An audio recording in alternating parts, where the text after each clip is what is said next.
Madam నమస్తే. నమస్తే. Madam మంచు మోహన్ బాబుకి సంబంధించి తన యూనివర్సిటీ ఏదైతే ఉందో ఈ ఇష్యూలో మంచు విష్ణు, మంచు మోహన్ బాబు వర్సెస్ మంచు మనోజ్ లాగా తయారైంది. ఎందుకంటే మంచు మనోజ్ ట్వీట్ చేయటం, ఇవి చాలా బాధాకరం అని చెప్పటం, అలానే ఈ యూనివర్సిటీలో పేరెంట్స్కి, స్టూడెంట్స్కి ప్రతి ఒక్కళ్ళకి నేను అండగా ఉంటాను, ఏ సమస్య ఉన్నా నాకు ఇమ్మీడియట్గా ట్విట్టర్ ద్వారానో మెసేజ్ చేయండి మీకు ఏ ప్రాబ్లమ్స్ ఉన్నా అని చెప్పేసి ఒకటేదో వాళ్ళకి కంప్లైంట్ ఇవ్వటానికి ఒక ప్లాట్ఫామ్ కూడా క్రియేట్ చేసి అక్కడ పెట్టడం జరిగింది. ఎలా చూడొచ్చు అంటారు? విభేదాలే కారణం అంటారా, లేకపోతే ఒక రకంగా మంచు మనోజ్ విష్ణుని అపోజ్ చేస్తున్నాడు అని అనుకోవచ్చు అంటారా? ఎలా చూడాలి? అంటే వాళ్ళిద్దరిని ఒకళ్ళనొకళ్ళు విభేదించుకునే దానికన్నా ఒక సెన్సిటివ్గా బిహేవ్ చేస్తున్నాడు మనోజ్ అనే నేను నమ్ముతున్నా. ఓకే. మనం ఎప్పుడైనా సరే మొదటి నుంచి కూడా ఆ ఇంట్లో మనోజ్కిను విష్ణుకి చాలా తారతమ్యం ఉంది, చాలా డిఫరెన్స్ ఉంది. డిఫరెన్స్ ఉంది, మెంటాలిటీలోనే డిఫరెన్స్ ఉంది. కాబట్టే డిఫరెన్సెస్ వస్తున్నాయి వాళ్ళకి. మెంటాలిటీలో డిఫరెన్స్ లేకపోతే డిఫరెన్సెస్ ఎందుకు వస్తాయి? అబ్బో మా అన్న బాగా చేస్తున్నాడు, నాకు వాటా వస్తుంది కదా అని చెప్పి ఇతను కూడా బాగానే ఉంటాడు. కానీ వాళ్ళిద్దరు మెంటాలిటీస్లో డిఫరెన్స్ ఉండటం వల్ల డిఫరెన్సెస్ వస్తున్నాయి.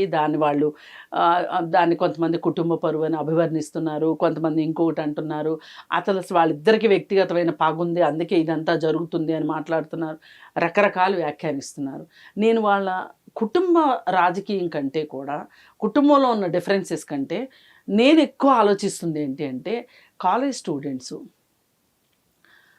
ఇప్పుడు కాలేజీలకి పిల్లల్ని పంపించే తల్లిదండ్రులందరూ కూడా డబ్బులు ఉన్నవాళ్ళు కాదు. కొంతమంది ఉండొచ్చు, ఉద్యోగస్తుల పిల్లలు, వ్యాపారస్తుల పిల్లలు ఉండొచ్చు.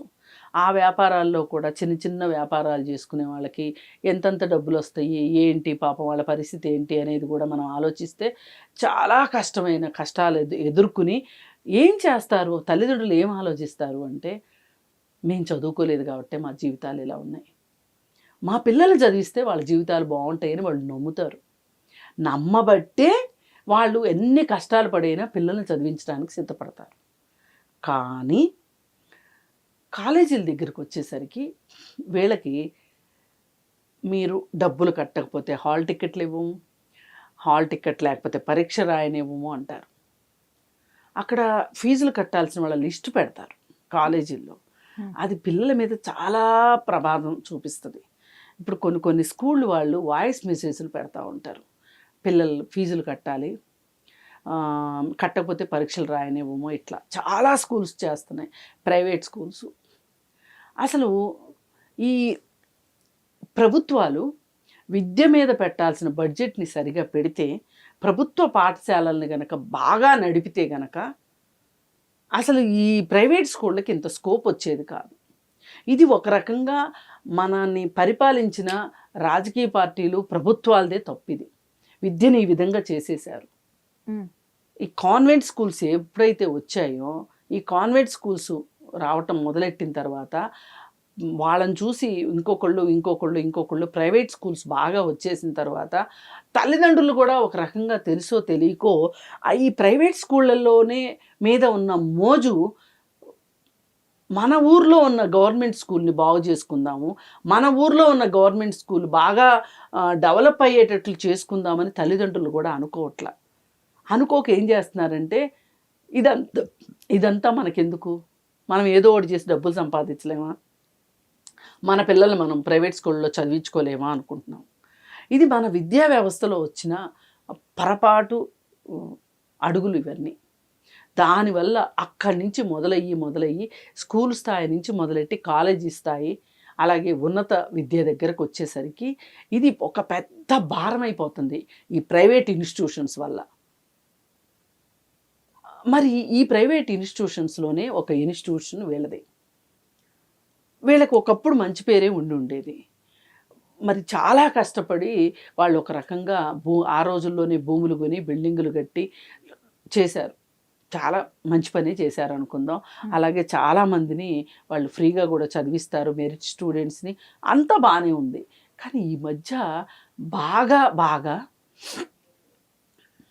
డబ్బు సంపాదించాలనే ఒక తాపత్రయం వచ్చింది. మోహన్ బాబు చేతిలో ఉన్నంత వరకు ఎంతో కొంత ఒక మంచిగా నడిచిందనే చెప్పుకోవచ్చు. విష్ణు దగ్గరకు వచ్చేసరికి ఈ ఈ ఈ పేజీలన్నీ స్టార్ట్ అయినాయి. డబ్బు సంపాదించాలి. ఈ డబ్బుకి సంపాదించాలి అనే ఒక దీంట్లో ఏ ఏరియాల్లో మనం డబ్బు సంపాదించవచ్చు అనేది చూసుకుని లంచ్ టైంలో మీరు ఇంటి దగ్గర నుంచి లంచ్ తెచ్చుకోవడానికి వీల్లేదు, డే స్కాలర్స్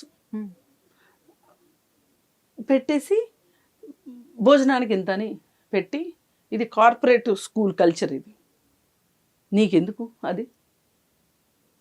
నువ్వు పెద్ద ఫారిన్ వెళ్ళి వచ్చినంత మాత్రాన ఫారిన్ని తీసుకొచ్చి ఇండియాలో దించుతానంటే ఇక్కడ ఉండే మనుషులు భరించొద్దు దాన్ని. వాళ్ళు భరించాలా అక్కర్లేదా? వాళ్ళ కెపాసిటీ చూసుకోవాలి కదా వాళ్ళు కూడా.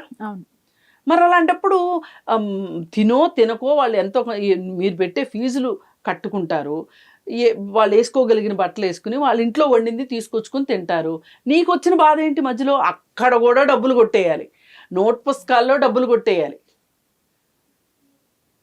ఈ జబ్బు అసలు చిన్నపిల్లల స్కూళ్ళల్లో అయితే చూస్తూ ఉంటే మనకి, మరి ఆ స్కూల్లో ఎలా ఉందో నాకైతే తెలియదు, కానీ పుస్తకాల దగ్గర నుంచి దోపిడీ మొదలవుతుంది. యూనిఫాముల దగ్గర దోపిడీ, షూస్ దగ్గర దోపిడీ, సాక్స్ దగ్గర దోపిడీ. మార్కెట్లో అవి తక్కువకు దొరుకుతాయి, ఆన్లైన్లో తక్కువకు దొరుకుతాయి, కానీ స్కూల్లోనే కొనాలి, ఎక్కువ ఖరీదు పెట్టి కొనాలి. ఈ మార్జిన్ మనీ మీ జేబులోకి వెళ్తుంది. మీరు స్కూల్ ఫీజుల్లో డబ్బులు తీసుకుంటున్నారు చాలు కదా. మీరు చదువు చెప్పినందుకు తీసుకుంటున్నారా, లేకపోతే యూనిఫామ్లు అమ్మినందుకు తీసుకుంటున్నారా, పుస్తకాలు అమ్మినందుకు తీసుకుంటున్నారా? ఎందుకు తల్లిదండ్రుల మీద ఇంత భారం వేస్తున్నారు? అలాగే ఇప్పుడు మధ్యాహ్నం లంచ్ టైం దీని గురించి, ఫీజుల గురించి, ఇలా రకరకాల కారణాలతోటి తల్లిదండ్రులు అక్కడ ఆందోళన చేస్తున్నారు. ఆ ఆందోళనకి మనోజు నా సహకారం మీకు ఉంటుంది అని చెప్పి చెప్తూ ఉన్నాడు. పోయినసారి ఒక కాలేజీ ఫంక్షన్లో మాట్లాడేటప్పుడు కూడా మనోజ్ ఇలాగే మాట్లాడాడు, విద్యార్థుల పక్షాన మాట్లాడాడు. మాట్లాడితే అప్పుడు కూడా కొంచెం మోహన్ బాబుకి కోపం వచ్చింది. మరి ఏది ఏమైనప్పటికీ ఎవరి కోపాలు తాపాలు సంగతి పక్కన పెడితే, ఇప్పుడు మనం నలుగురికి ఆదర్శంగా ఉండేవాళ్ళని మనమే తప్పులు చేస్తే ఎట్లా అనేది మనోజ్ ఉద్దేశం. దీనికి మన పండితులు ఉంటారు కదా, అసలు రెడీగా ఉంటారు ఇట్లాంటి వాటి గురించి మాట్లాడటానికి. అందరినీ మించిన మహాపండితుడు ఒక ఆయన ఉన్నాడు. ఆయన అయితే ఏకంగా మోహన్ బాబుకి మనోజు చెడబుట్టేశాడంట అని మాట్లాడతాడు ఒక మాట. రెండోది, మనోజ్కి ఇచ్చిన ఆస్తులేమో బాగా పెరిగిపోయినాయి, తనకిచ్చిన ఆస్తులేమో అంత విలువ పెరగలేదు, ఆ దుగ్ధతోటి కాలేజీ విషయంలో కల్పించుకుని మాట్లాడుతున్నాడు. అసలు మనోజ్కి ఏంటి పని అని మాట్లాడుతున్నాడు. అంటే ఏతావాత మనోజ్ని కుళ్ళిపోతోడుగా, అన్న ఎదుగుతుంటే చూడలేని ఈర్ష్యాపరుడుగా ఈయన చిత్రీకరిస్తున్నాడు. అసలు మోహన్ బాబుకు పుట్టాల్సినోడే కాదు అన్నంత లెవెల్లో మాట్లాడుతున్నాడు. ఇప్పుడు ఏదైనా ఒక ఉద్యమం జరుగుతూ ఉంటుంది, దానికి బాసటగా నిలిస్తే తప్పేంటి? తప్ప నీకెందుకు బాధ? ఏదైనా ఉంటే మోహన్ బాబు మందలించుకుంటాడు, ఇంట్లో పిలిచి ఇద్దరిని చెరో రెండు వేసుకుంటాడు, అది ఆయన బాధ ఆయన పడతాడు. కానీ ఇక్కడ సమస్య, మనం మాట్లాడాల్సింది ఎవరి పక్షాన? అక్కడ తల్లిదండ్రులు ఎన్నో కష్టాలు కోర్చి పిల్లల్ని చదివిస్తున్నా ఆ పేద తల్లిదండ్రుల వైపు మాట్లాడితే ఏదన్నా ఒక అర్థం ఉంటుంది. మోహన్ బాబు కొడుకుల్లో ఎవరు మంచోళ్ళు ఎవరు చెడ్డోళ్ళు అనేది ఇక్కడ మన డిబేట్ కాదు. ఇప్పుడు మనం మాట్లాడినంత మాత్రం చెడ్డోళ్ళు మంచోళ్ళు చెడ్డోళ్ళు మంచోళ్ళు అయిపోతారు, అవరు కదా. కానీ మనం ఎవరికి ఒక ఎంపతి ఇవ్వాలి? ఆ కాలేజీకి పిల్లల్ని పంపిస్తున్న తల్లిదండ్రులు పక్షాన మనం ఆలోచించాలి. ఆ కాలేజీలో వాళ్ళకి జరిగిన అవమానాల గురించి, ఆ పిల్లలు బాధపడుతున్న పిల్లల గురించి మనం ఆలోచించాలి తప్పితే, మోహన్ బాబు కొడుకులు ఇద్దరు కొట్టుకుంటారు, మంచి అవుతారు, మళ్ళీ కొట్టుకుంటారు, మళ్ళీ గెలుస్తారు, మనకు అవసరమా అది? ఇక్కడ మన టాపిక్ అంతా ఆ తల్లిదండ్రులకి న్యాయం జరగాలి.